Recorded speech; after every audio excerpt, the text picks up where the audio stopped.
भीलवाड़ा से लोकसभा प्रत्याशी, और भीलवाड़ा क्षेत्र चाहे विधानसभा में हो चाहे लोकसभा में हो हमेशा चर्चित रहा है। और अब जो भारतीय जनता पार्टी ने टिकट दिया है वो जनता के मन का टिकट, जिसे पूरे भीलवाड़ा में कहा जा रहा है जिले के अंदर। दामोदर जी अग्रवाल जो स्पष्ट वक्ता के रूप में, सशक्त हस्ताक्षर के रूप में, एक ऐसे व्यक्तित्व के रूप में जाने जाते हैं जो कह दिया सो कर दिया। हमने पहले भी अपने अखबार में उल्लेख किया कि पेंडेंसी शब्द जिस व्यक्ति को पसंद नहीं है काम के मामले में, वो व्यक्ति आज हमारे साथ हैं। हम आपका भाई साहब नमस्कार और शुभकामनाएं आपको प्रदान करते हैं। सर, वोटिंग प्रतिशत के हिसाब से हम देखा गया प्रथम चरण की 102 सीटों पर जो वोट हुए, राजस्थान में जो 12 सीटों पर वोटिंग हुई उसमें प्रतिशत कम रहा। क्या लोगों में चाव कम है वोटिंग के प्रति? राजनीतिक कार्यकर्ता मतदाता के घर कम गए। भाजपा के लोगों को लगा हम जीत ही रहे हैं, तो थोड़ा प्रयास कम हुआ। कांग्रेस वालों को लग रहा हम हार ही रहे हैं, तो क्यों पसीना बहाएं। ये मुख्य कारण मानता हूं। और प्रथम चरण के मतदान का प्रतिशत कम रहना वास्तव में चिंता का विषय है। लेकिन आप देखना, अब मतदाता भी जागरूक हो गया है, राजनीतिक कार्यकर्ता भी सजग और सक्रिय हो गए हैं।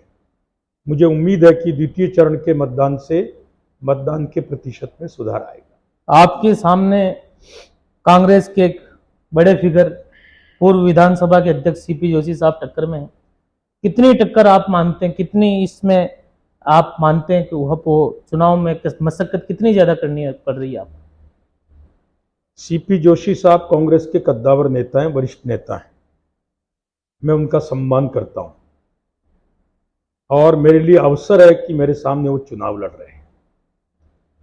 लेकिन ये चुनाव व्यक्तिवादी चुनाव नहीं है, ये राष्ट्रीय चुनाव है, राष्ट्रीय मुद्दे हैं। इस चुनाव में एनडीए वर्सेस ऑल है, इसको इंडिया अलायंस कहा जाता है। नरेंद्र मोदी वर्सेस ऑल है। ये चुनाव केंद्रीय मुद्दों पर केंद्रित है और भीलवाड़ा भारतीय जनता पार्टी का बहुत ही मजबूत गढ़ रहा है।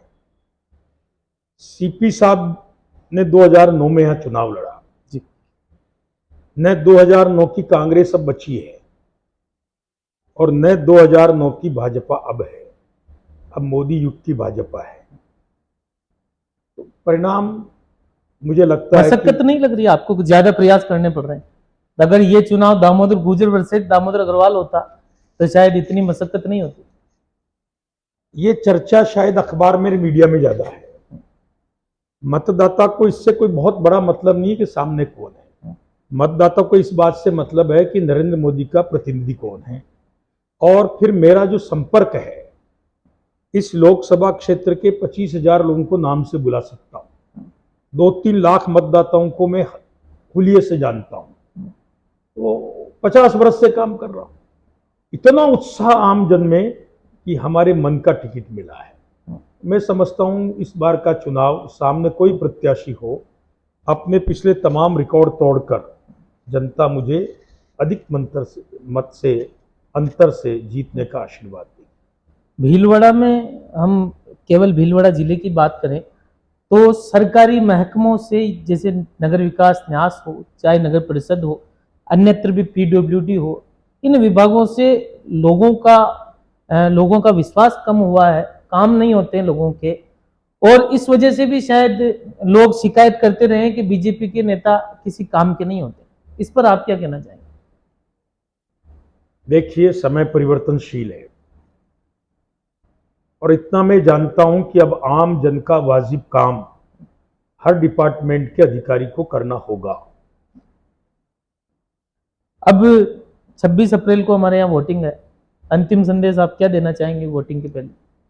मैं यही संदेश देना चाहता हूं, इन 10 वर्षों में सांस्कृतिक उन्नयन, गरीब कल्याण और विकसित भारत की दिशा में बहुत महत्वपूर्ण कार्य हुए हैं। ये क्रम आगे भी चले और हिंदुस्तान दुनिया का सबसे ताकतवर, सबसे विकसित मुल्क बने। इसके लिए नरेंद्र भाई मोदी के नेतृत्व में पुनः भाजपा की सरकार बने। अतः मैं आम नागरिकों से, आम मतदाताओं से अपील करता हूं कि भाजपा के पक्ष में कमल के फूल पर बटन दबाकर हमें आशीर्वाद प्रदान करें, मत दें, समर्थन दें और राष्ट्रवाद का झंडा बुलंद करें। तो ये थे दामोदर जी अग्रवाल, और हमारा भी यही निवेदन आपसे, 26 अप्रैल को आप अपने घरों से निकले, अधिक से अधिक मतदान करें।